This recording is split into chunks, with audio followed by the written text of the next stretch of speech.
Hi hello welcome back. സത്യം പറഞ്ഞാൽ video ഇടാനുള്ളൊരു മാനസികാവസ്ഥയൊന്നും എനിക്കില്ല. വാർത്ത നിങ്ങളെല്ലാവരും കേട്ടിട്ടുണ്ടായിരിക്കും. വിമാനാപകടം. എന്താ പറയുക, നമ്മളിപ്പം ഞാൻ ആ വാർത്ത കണ്ടു. കുറേ പേര് റിയാക്ഷൻ വീഡിയോയിൽ ആ വാർത്തയെക്കുറിച്ച് സംസാരിക്കുകയൊക്കെ ചെയ്തു. എനിക്ക് വന്ന് സംസാരിക്കാനുള്ളൊരു മാനസികാവസ്ഥ ഇല്ല ഇപ്പോഴും. പക്ഷേ ഞാനിപ്പോഴും വീണ്ടും റിയാക്ഷൻ വീഡിയോസ് കുറേ കണ്ടു. അതിൽ കേരളത്തിൽ നിന്നൊരു നേഴ്സ് അവർ മരിച്ചു പോയതിന് ശേഷം ഒരു ആൾ കമൻ്റ് ഇട്ട് നെഗറ്റീവ്, അവരെ തന്നെ മോശപ്പെടുത്തുന്ന രീതിയിൽ സംസാരിച്ചൊരു കമൻറ്റ് ഇട്ടതായിട്ട് റിയാക്ഷൻ വീഡിയോസിലൊക്കെ കണ്ടു. കമൻറ്റ് അവരതിൽ കാണിക്കുന്നുണ്ട്. അപ്പം രണ്ടു വാക്ക് സംസാരിക്കാമെന്ന് വിചാരിച്ചു. ഞാൻ ആലോചിക്കുന്നത്, ആ വിമാനം പറന്നുയരുന്നതും അത് കത്തി അമരുന്നതും എന്താ പറയുക, ഇങ്ങനെ കാണുമ്പോഴേ അപ്രതീക്ഷിതമായിട്ട് ഭക്ഷണം കഴിച്ചുകൊണ്ടിരുന്ന ഹോസ്റ്റലിലേക്ക്, ആ ഹോസ്റ്റലിലെ കുട്ടികൾ ഭക്ഷണം കഴിച്ചുകൊണ്ടിരിക്കുന്ന ആ ബിൽഡിങ്ങിലേക്ക് ആ ഭക്ഷണ പാത്രങ്ങളൊക്കെ അങ്ങനെ വെച്ചിരിക്കുന്ന വീഡിയോസും കണ്ടിട്ട് നമുക്ക് ഉറങ്ങാൻ കഴിയില്ല. നമ്മൾ അത്രയും നമ്മൾ തകർന്നു പോവും. അതായത് ഫുള്ള് കത്തിപ്പോയ ആ ഒരു ഇത് കാണുമ്പോൾ, കാരണം കുറേ സ്വപ്നങ്ങളും ആഗ്രഹങ്ങളും ഒക്കെ ബാക്കി വെച്ചിട്ട്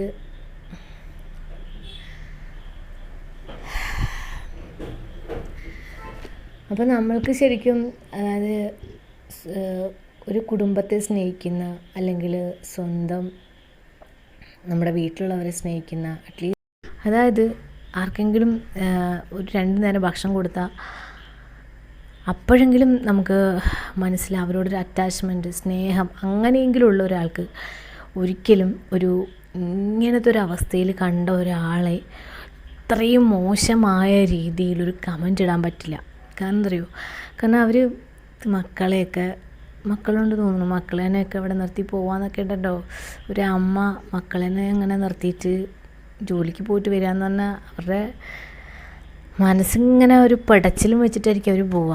പിന്നെ ജീവിതം മുന്നോട്ട് പോകണം എന്നുള്ളത് കൊണ്ട് ആ ഒരു പ്രഷർ കൊണ്ട് മാത്രമാണ് ജോലിക്ക് പോകുന്നത്. അപ്പോൾ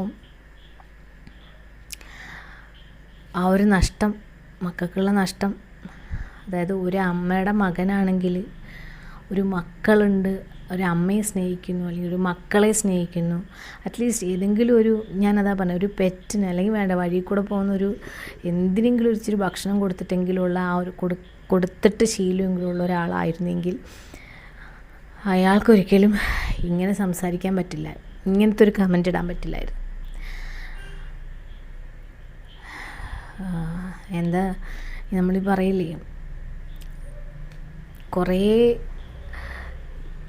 ഇങ്ങനത്തെ മാനസികാവസ്ഥയുള്ളവരുടെ പരിസരവാസികളെ അടുത്ത് ഇവരെങ്ങനെയായിരിക്കും?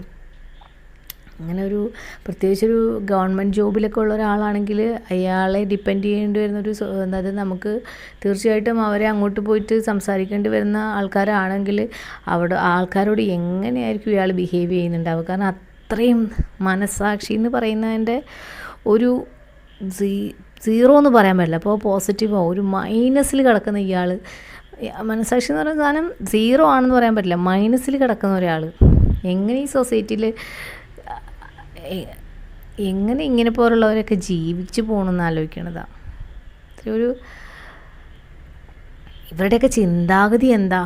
ഇങ്ങനെ ഒരാൾ ഇത്രയും വലിയൊരു അപകടം, ഇത്രയും വലിയൊരു നഷ്ടം, കുടുംബത്തിൻ്റെ നഷ്ടം, പോയവരുടെയൊക്കെ ദൂരത്തേക്ക് ജോലിക്ക് പോകുന്നവർക്ക് അത്രയും സ്വപ്നങ്ങൾ കൊതി തീരാതെ ബാക്കി വെച്ചിട്ട് പോണവരാണ്. അവർക്ക് പാതി വെച്ച് എല്ലാം അവസാനിച്ചു എന്ന് പറയുമ്പോഴേ താങ്ങാൻ പറ്റാത്തൊരു സ്റ്റേജാണ്. അങ്ങനത്തെ ഒരു വാർത്ത കണ്ടിട്ട് അയാൾക്ക് ആ ഒരു സ്ത്രീനെ എങ്ങനെ ഇത്രയും മോശമായിട്ടൊരു കമൻ്റ് ഇടാൻ സാധിച്ചു എന്നാണ് ചെയ്യുന്നത്. അയാൾക്ക് വേറൊരു ചെറിയൊരു പണിഷ്മെൻ്റ് അവരിത് കൊടുക്കണതെന്ന് ചില സമയത്തൊക്കെ തോന്നും. പഴയൊരു കാലമല്ലേ, നമ്മൾ എന്താ പറയുക, ഈ രാജാവ് പെട്ടെന്ന് തീരുമാനിക്കും ഇന്നൊരു ശിഷ്യയാണ് ഇവർക്ക് ആവശ്യമെന്ന് രാജാവ് തീരുമാനിക്കുന്നൊരു ഇതൊക്കെ നമ്മൾ കഥകളിലൊക്കെ കേട്ടിട്ടുണ്ടല്ലോ. അതേപോലൊരു കാലഘട്ടം ഉണ്ടായിരുന്നെങ്കിൽ ചില സമയത്തൊക്കെ തോന്നും ഇങ്ങനത്തെ ചില സിറ്റുവേഷനിൽ ഇങ്ങനെയുള്ളവരെയൊക്കെ അങ്ങനെയാണ് തെറ്റ് ചൂണ്ടിക്കാട്ടിയിട്ട് ഒരിക്കലും ഇനി ഇത് സംസാരിക്കരുതായിരുന്നു എന്ന് തോന്നിക്കുന്ന വിധം അവരെ മനസ്സിന് പറഞ്ഞ് മനസ്സിലാക്കുന്ന വിധത്തിലുള്ള പണിഷ്മെൻറ്റ് അല്ലേ. കൂടുതലൊന്നും പറയാനില്ല, സങ്കടകരമായ വാർത്തയായിപ്പോയി. ഒരു ഫ്ലൈറ്റ് എന്നൊക്കെ പറയുമ്പം ഇത്രയും, അതായത് ഒരു അപകടം വന്നു കഴിഞ്ഞാൽ അതിലുള്ള ആൾക്കാരെ രക്ഷപ്പെടുത്താനുള്ള സജ്ജീകരണങ്ങളും അതിലുണ്ടാവുമെന്നൊക്കെയായിരുന്നു. ഞാൻ ഇന്നേ വരെ ഫ്ലൈറ്റ് കയറിയിട്ടില്ല, പക്ഷേ എൻ്റെ ഒരു ധാരണ ഇതായിരുന്നു, ഒരു പ്രശ്നങ്ങളോ അപകടങ്ങളോ ഉണ്ടാവുകയാണെങ്കിൽ അതിൽ നിന്ന് എസ്കേപ്പ് ചെയ്യാനുള്ള എന്തെങ്കിലുമൊക്കെ സൊല്യൂഷൻ അതിൽ നിന്ന് ഉണ്ടാവും എന്നാണ് ഞാൻ കരുതിയത്. ഇതൊക്കെ കാണുമ്പോൾ വല്ലാത്തൊരു ഭയം. സാഹചര്യത്തോട് പൊരുത്തപ്പെടാൻ നഷ്ടങ്ങളെന്ന നഷ്ടം തന്നെയാണ് അവർക്ക്. പക്ഷെ ആ സാഹചര്യത്തോട് പൊരുത്തപ്പെടാൻ അവരെയൊക്കെ വീട്ടുകാർക്ക് സാധിക്കട്ടെ എന്ന് പ്രാർത്ഥിക്കുന്നു. Bye all.